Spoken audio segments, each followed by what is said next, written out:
भारत की इस महान धरती को प्रणाम करते हुए आप सबके इष्ट गुरु और माता पिता को प्रणाम करता हूँ। बच्चों को बहुत सारा प्यार और बुजुर्गों को राम राम। पर हमेशा शास्त्रों के अनुसार ही मनाने चाहिए।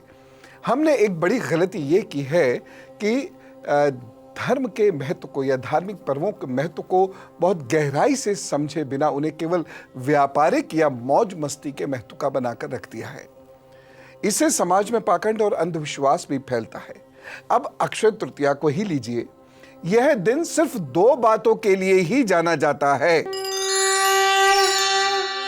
या तो सोना खरीदने के लिए या दूसरा छोटे छोटे बच्चों के विवाह के लिए।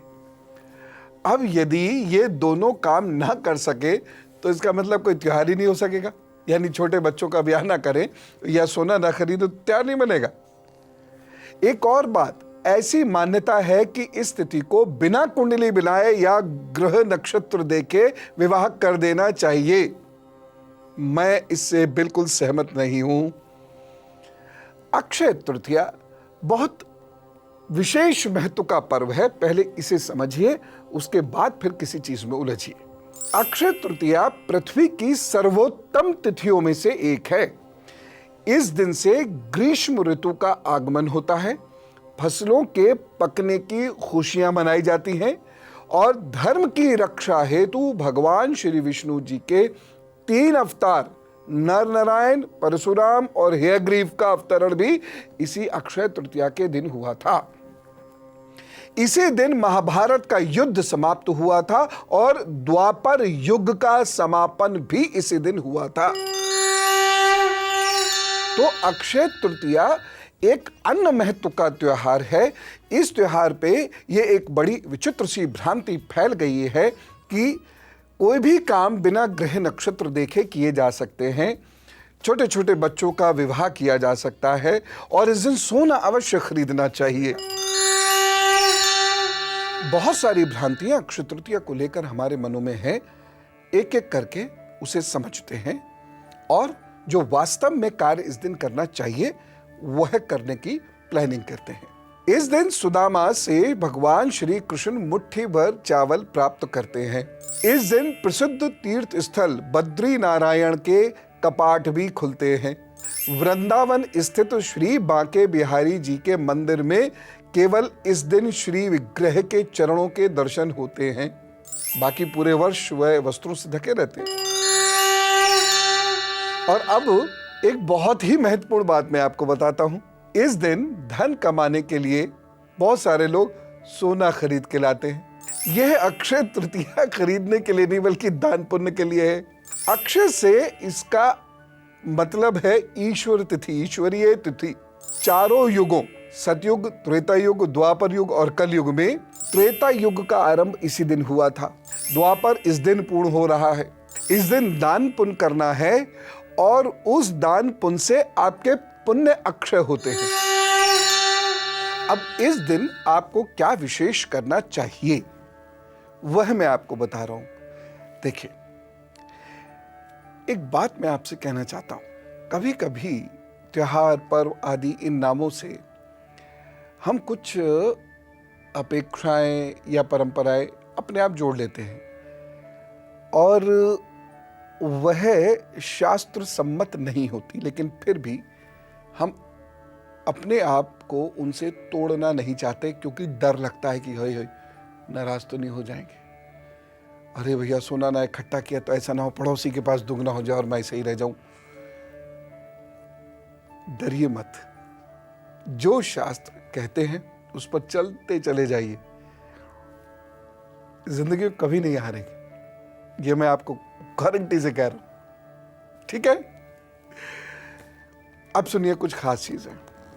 यह दिन पूरे समय अभिजित मुहूर्त जितना पवित्र होता है, अतः इस दिन जीवन के सबसे महत्वपूर्ण कामों को शुरू करना चाहिए।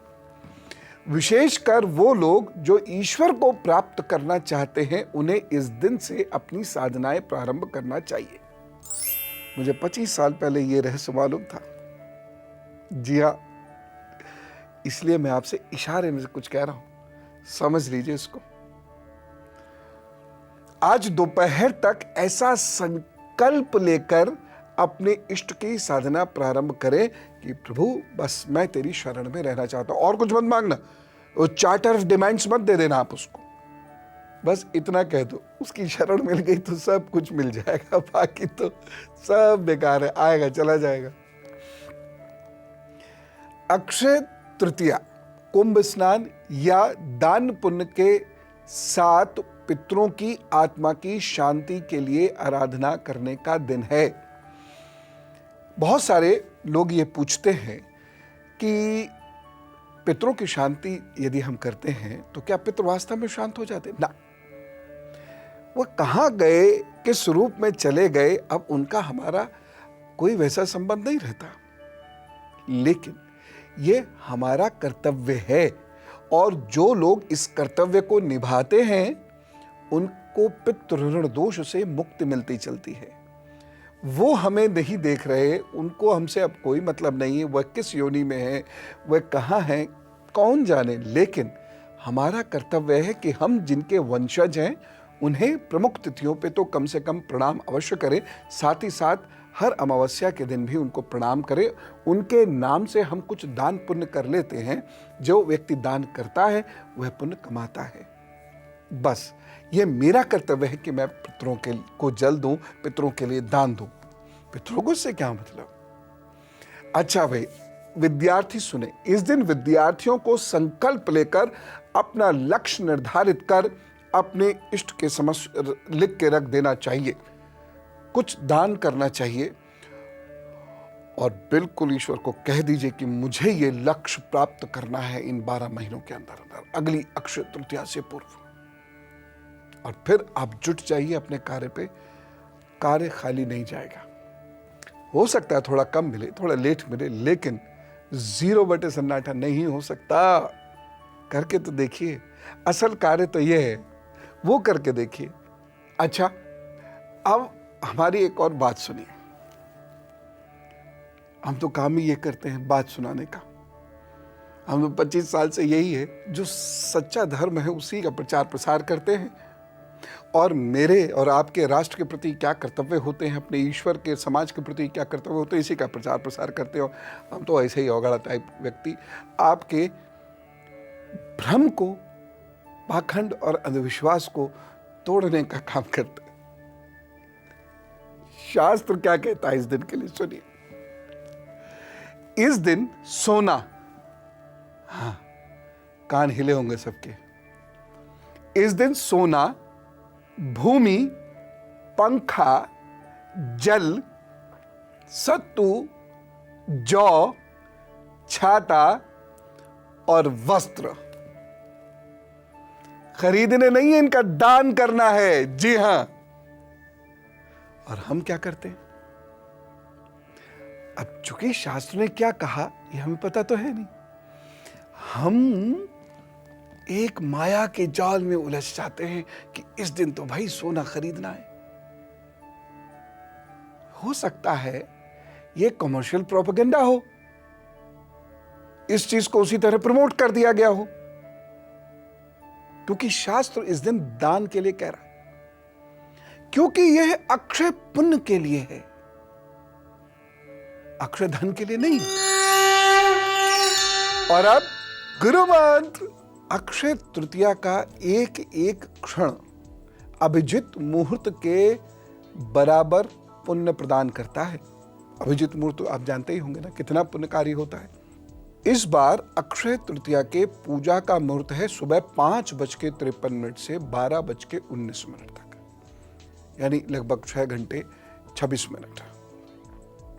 यह आपके स्थानीय समय के हिसाब से जुदा जुदा हो सकता है। ये दिल्ली का समय है, तो दिल्ली से आपका सूर्योदय कितना देर या जल्दी होता है उस हिसाब से समय को प्लस माइनस कर लीजिएगा, और इस समय में आप पूजा कीजिएगा। पूजा क्या करनी है? सिर्फ देखो, हमारी वाली पूजा तो ऐसे ही होती है, हम तो प्रभु के चरणों में गिर जाने को पूजा समझते हैं, हृदय उसके साथ जोड़ लेने को पूजा समझते हैं। ऐसा होना चाहिए, बस प्रभु आपको देख रहा है, आप प्रभु को देख रहे हैं, अपना होश नहीं, रो रहे हैं, बिलख रहे हैं, जैसा एक छोटा बच्चा अपने माता पिता की गोद में जाकर होता है। हमारे लिए वो पूजा है। हर ताम झाम अपने बस की बात है नहीं। प्रभु के सामने बैठ जाइए, आपके जो भी इष्ट हैं वहाँ सफाई कीजिए, बढ़िया सा महका दीजिए पूरे घर को प्रभु का आगमन, और वहाँ आसन बिछाकर बैठ जाइए, दीपक आदि जलाइए, और उसके बाद प्रभु को मांग लीजिए, प्रभु से प्रभु को मांग लीजिए। वहाँ मिल गया तो पूरी दुनिया, पूरी कायनात मिल जाती है बस। और जो आप एक वर्ष करना चाहते हैं उसका संकल्प लीजिए और इस दिन प्रारंभ कर दीजिए।